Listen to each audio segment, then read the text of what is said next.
Most founders dream of disrupting an industry, but this founder already did, and now they're building something new, something bold and highly disruptive. Think along the lines of Palantir. We're hiring a chief of staff, and I'm on the lookout for a highly ambitious ops professional with a track record scaling tech unicorns. Think Immutable, Airwallex, Atlassian, Canva. You'll get extra points if you've scaled a highly ambitious tech startup from early stage to global expansion. What's on offer? Well, it's something unique in Aussie tech startup land. You'll be a founding team member, but it will come with a competitive base and equity package. This startup is revenue generating with product market fit already achieved. You'll work with highly impressive founders and investors who have huge ambition for global domination. If you've scaled ops in a tech unicorn and you're ready to be part of a founding team, this is a conversation you definitely have to make happen. Let's talk. You can reach me, Dexter, at tier1people. Hello, my tier 1 people. Dexter Cousins here with a bit of an update. Every week, I'm going to be putting my thoughts together here on the podcast in a newsletter style, discussing a trend I'm seeing from the trenches. This week, I want to talk about fractional exec burnout. Why are talented professionals seeking full-time permanent work again? You hear the pitch all the time. Quit the corporate grind, become a fractional exec, work with multiple clients on your own terms, making premium rates, control your schedule. It sounds like the dream, right? The ultimate work-life balance hack. But there's a quiet exodus happening right now. People aren't living the dream, they're living the nightmare. Talented CFOs, COOs, VPs are quietly accepting permanent positions again. And it's not because they failed, it's because they finally figured out what they actually signed up for. I want to talk about why. Reason number 1, the business owner reality. Here's what gets sold to you. You'll be your own boss. Freedom. But what doesn't get mentioned? You're not just selling your expertise anymore. You're running a company. You have to manage cash flow. You're responsible for taxes, insurance, liability. You're handling all the back-end operations while your clients expect executive-level work. And the financial risk is completely different from employment. You have no health insurance, no paid time off, no super. If you're sick, you lose money. If you take a vacation, you lose money. When researchers looked at freelance consulting practices, they found that overhead expenses typically consume 30 to 50% of the gross revenue. Taxes, insurance, software tools, all of it. Self-employment taxes alone can take up to 45% of what you earn. By the time you account for the business side of things, many fractional execs realize their effective hourly rate is closer to what a junior manager makes than a senior exec should command. And the stress, that never goes away. You're always thinking about the next client, the next revenue gap, the next problem. That wasn't in the brochure. As one client put it to me, it's like you're jumping out of a plane every day without a parachute. Reason number 2, your real job is sales. You became a CFO, a chief of staff, a VP of operations because you're good at that work. That's what excited you about going fractional. But here's what actually happens. Your real job becomes business development. Sales. Successful fractional execs spend 40 to 60% of their time on business development and marketing. You're networking, you're pitching, you're negotiating rates, you're dealing with proposal requests and qualification calls that go nowhere. You're maintaining a pipeline constantly because you have to. This isn't a side hustle, it's now your primary function. And many fractional execs tell the same story. They're doing significantly less of the work they love and way more of the work they deliberately left behind. The irony is painful. You escape the corporate grind to do meaningful work, and now you're grinding at sales instead. Reason number 3, the revenue game. You did the math, and it looked incredible. 3 to 4 clients, commanding 10 to 15,000 a month, looked way better than a 300k salary, until you realized revenue is completely unpredictable. First, clients don't pay on time. Some don't even pay at all.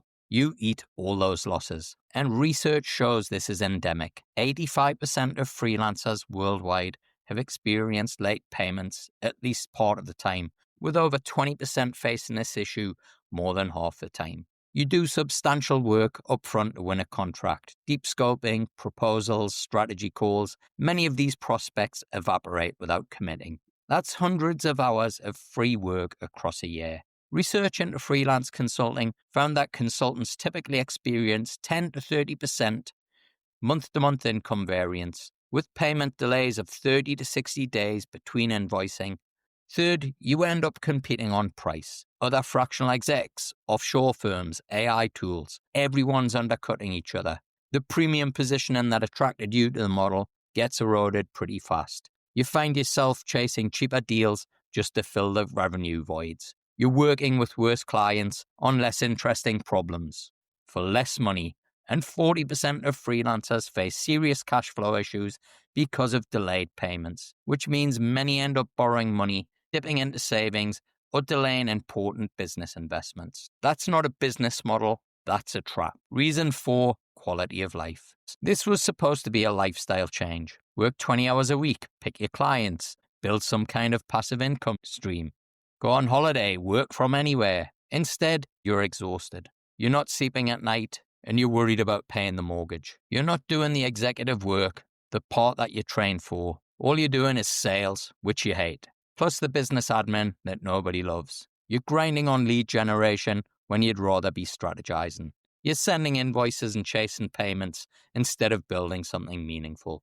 You're doing free work to win business. Your quality of life didn't improve, it plummeted. You got no money because the business side eats everything. You've never worked harder, and you're spending your days doing things you actively dislike. A lot of research backs this up. Studies show that 60% of independent consultants struggle with finding new clients, and more than half say that admin overload cuts into their effectiveness. The anxiety that you always need to be on to keep the pipeline full, that's real.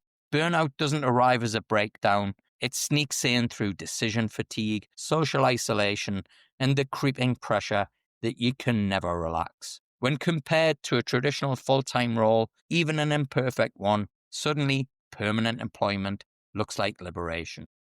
Reason number 5, the economic squeeze. There's something else happening in the background that makes this whole fractional exec thing even riskier now. The economy is squeezing households in ways that demand certainty. In Australia, we're living through a sustained cost of living crisis that's leaving households on a knife's edge. Here's the reality. 87% of Australians are actively cutting back on spending right now. Nearly 7 in 10 Australian households are dealing with significant financial stress. When it comes to housing, it's gotten grim. Only 2.7% of rental properties are actually affordable to a 2-parent family earning minimum wage. 1 in 5 renters have already experienced a rent increase, with more expecting one soon. For mortgage holders, it's worse. 30% say they'll struggle to pay their mortgage over the next 3 months.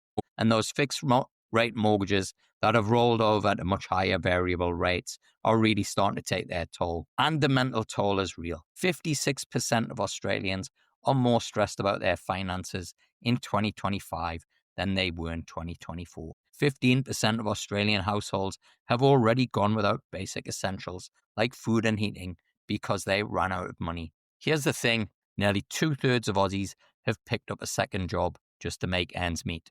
They're working more, stressed more, and still barely getting by. Only 7% of Australians believe the cost of living crisis has actually improved. So when your household is under this kind of pressure, when you're one client cancellation away from not being able to pay your mortgage, you can't afford to take the fractional gamble anymore. You need the certainty of a full-time paycheck. You need stable income.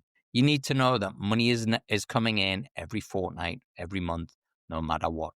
That's the real economic story for Aussies right now. And it's one of the biggest reasons why talented executives are abandoning the fractional model and going back to permanent employment. In summary, this isn't just about individual burnout stories. We're seeing a broader pattern. Research found that 75% of C-suite professionals are seriously considering leaving their current roles in favor of alternative career paths that better support their well-being. The executives who are going back to full-time roles aren't failures.